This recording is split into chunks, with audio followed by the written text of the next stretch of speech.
लोकसभेची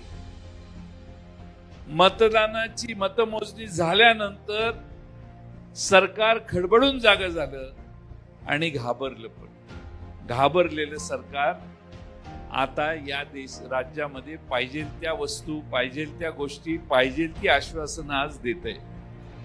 आणि म्हणून या महाराष्ट्रातल्या जनतेला म्हणेल ते आज मिळू शकते. तुम्ही चंद्र मागितला तर चंद्रही आणून देते.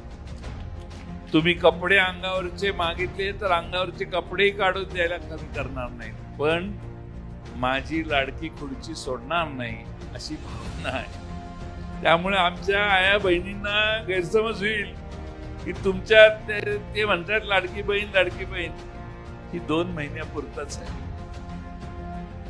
पण खरा लाडका भाऊ तुमचा आज महाराष्ट्रामध्ये विरोधी पक्षात बसलेला आहे.